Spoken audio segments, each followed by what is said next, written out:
చేస్తున్నారు. మేము 2008లో ఈ సంస్థ స్థాపించడం జరిగింది. మహబూబ్నగర్లో ఒక గ్రామం పుల్పొన్పల్లి అనే ఒక గ్రామంలో ప్రాథమిక పాఠశాలని దత్తత తీసుకొని అందులో ప్రతి సంవత్సరం నోట్ పుస్తకాలు ఇవ్వడము, అలానే వాళ్ళకు ఆడ స్పోర్ట్స్ మెటీరియల్ ఇవ్వడము, ప్లాంటేషన్ కానివ్వండి, ప్లస్ ఆ స్కూల్కి కొంత కాంపౌండ్ వాళ్ళు లేకపోతే కూడా అప్పుడు మేము తాత్కాలికంగా ఒక ఫెన్సింగ్ వేసి కూడా అలా రకరకాల కార్యక్రమాలు చేయడం జరిగింది.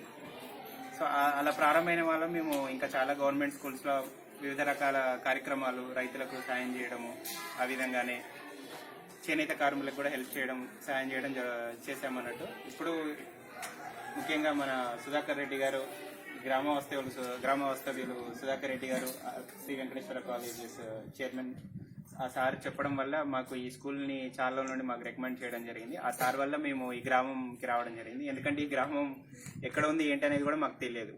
ఎవరో ఒకరు మేమున్నాం, మీరు రండి, మేము లోకల్గా మేము మీకు సపోర్ట్ చేస్తాం, మీరు ఏదైనా కార్యక్రమం చేస్తే అని ఇట్లా సుధాకర్ రెడ్డి సార్ లాంటి వాళ్ళు మాకు వాగ్దానం ఇవ్వడం వల్లనే మేము ఏదైనా గ్రామాల్లో కార్యక్రమాలు చేయడం జరుగుతుంది. ఎందుకంటే ఏ కార్యక్రమం చేసినా కానీ అది బడి అయినా ఊరైనా, ఏదైనా ఊరు అన్నప్పుడు ఊర్లో వాళ్ళు, బడి అన్నప్పుడు బడిలో ఉపాధ్యాయులందరూ సహకరించినప్పుడే ఏదైనా చేయగలం.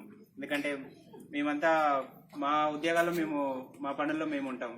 సో మా సహకారం ఉంటుంది. అంతకంటే మీ నుండి సహకారం అంటే ఎలా అంటే ఆర్థికంగా అనేది కాదు, అది మీ స్కూల్కి మీరు ఏం చేయాలనుకుంటే మీరు ఎలాగో చేస్తారు. మేము కోరుకునేది ఏంటంటే మాకు ఏదైనా కార్యక్రమం ప్రారంభించినప్పుడు ఒకవేళ ఇలా మొక్కలు నాటడం కానివ్వండి, లేదా స్కూల్లో ఇంకేదైనా పిల్లలకి కాంపిటీషన్స్ కండక్ట్ చేయడం కానివ్వండి, ఏదైనా వాళ్ళల్లో నైపుణ్యం పెంపొందించడానికి ఏదైనా పోటీలు కండక్ట్ చేయడానికి అలాంటివి ఏమన్నా విషయాల్లో మీరు సహకరిస్తానని ఆశిస్తున్నాము. సో ఈ స్కూల్ని దత్తత కార్యక్రమం అంటే, దత్తత అంటే ప్రభుత్వం ఏదైతే చేస్తుందో అది చేయమండి. మేము ప్రభుత్వం చేయని పని మేము చేస్తాం. ప్రభుత్వం అన్ని పనులు ప్రభుత్వం చేయదు కదండి. సో అలాంటి పనులే మేము చేస్తాం. సో అది కూడా మేము దత్తతగానే భావిస్తాం.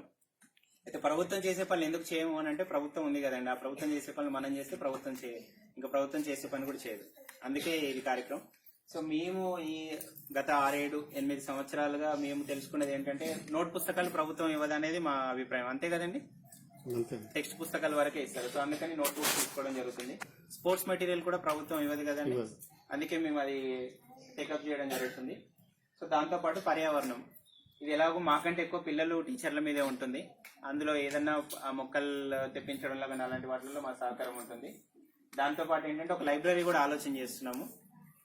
పిల్లలకి దాదాపు ఈ సంవత్సరంతో మొదలుపెట్టి ఒక 3-4 ఏళ్లలో కనీసం ఒక 2000 పుస్తకాల వరకు మంచి పుస్తకాలు, ఈ పిల్లలకు ఉపయోగపడే పుస్తకాలు, దాంతోపాటు టీచర్లకు కూడా ఏదైనా గైడెన్స్ లో ఉండే పుస్తకాలని కూడా అందులో ప్రైమరీ, అప్పర్ స్కూల్ అంటే మన 8th క్లాస్ పిల్లలు, ఇక్కడ 8th వరకు ఉంది కాబట్టి 6th, 7th, 8th, 1st to 5th పిల్లలకు కూడా ఏదైనా చిన్న ప్రాక్టీస్ చేసే పుస్తకాలు, వాళ్ళకు ఆటోబయోగ్రఫీలు, మోరల్ వాల్యూస్ పుస్తకాలు, సైంటిఫిక్ తెలుగులో చాలా పుస్తకాలు ఉన్నాయండి. ఆల్రెడీ మేము సేకరించడం జరిగింది.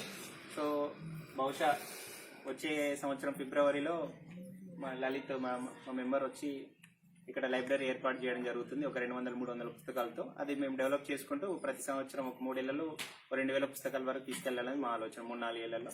దాంతోపాటు ఎవ్రీ ఇయర్ పిల్లలు ఎంతమంది, ప్రతి పిల్లాడి కనీసం 4-5 పుస్తకాల వరకు ఇనిషియల్ గా ఇస్తామండి నోట్ బుక్స్. సో ఇప్పుడు ఎంత 200 మంది పిల్లలు ఉన్నారు కదా, దాదాపు ఒక 1000 పుస్తకాలు వస్తాయి ప్రతి అకాడమిక్ ఇయర్ ఇస్తామన్నట్టు. సో ఇవన్నీ మేము మొదటి కార్యక్రమాలు. దీంతో పాటు ఇంకా స్కూల్ని ఏ విధంగా అభివృద్ధి చేయొచ్చు. ఇప్పుడు చూడండి, ఇక్కడ ఈ గ్రౌండ్ చాలా దారుణంగా ఉంది, చూస్తుంటేనే చాలా బాధేస్తుంది. అసలు పిల్లలకి ఆ గ్రౌండ్ అంతా ఎలా ఉంది, అది పిల్లలకు స్పోర్ట్స్ కూడా ఆడుకోవడానికి అసలు లేదు. మరి ఇది చేయాలి అని అంటే మనం లోకల్ పంచాయతీ కానివ్వండి, లేదా దగ్గరలో ఎవరైతే ఈ ఎమ్మెల్యేనా మరి ఎవరెవరు ఉంటారో అలాంటి వాళ్ళందరూ ఇన్వాల్వ్ చేయాలి. ఎందుకంటే నాకు తెలిసి స్కూల్స్ కి ఫండ్స్ కూడా చాలా తక్కువే వస్తాయి. నేను కూడా స్టడీ చేస్తూనే ఉన్నాను ఈ ఇష్యూ చాలా ఇయర్స్ గా. సో గవర్నమెంట్ ఫండ్స్ అనేది చాలా తక్కువ అలొకేట్ చేస్తుంది. చేసిన ఫండ్స్ లో కూడా కొన్ని మీకుండే నీడ్స్ మీకు ఉంటాయి, మీ ప్రయారిటీగా కొన్ని నీడ్స్ ఉంటాయి. సో ఇది ఒకటి మనం చేయగలిగితే నెక్స్ట్ 1 year లో ఒక టార్గెట్ పెట్టుకొని దీన్ని మరి ఎట్లా మరి స్కూల్ నుండి కూడా కొంత సపోర్ట్ ఉండి విలేజ్ నుండి కూడా కొంత సపోర్ట్ ఉంటే ఈ గ్రౌండ్ లెవెల్ చేయడంలో మేము కూడా శాస్త్రం నుండి కూడా మేము ఆర్థిక సాయం చేస్తామండి. అంతవరకు నేను చెప్పగలను మీకు. కానీ మొత్తం అయితే మేము ఇది చేయము. కానీ ఇది చేయాలి అని అంటే మీరందరి సపోర్ట్ కూడా కావాలి. అప్పుడు మేము కూడా ఖచ్చితంగా ఇందులో ఇన్వాల్వ్ అవుతాం. నాకు ఈ అవకాశం ఇచ్చిన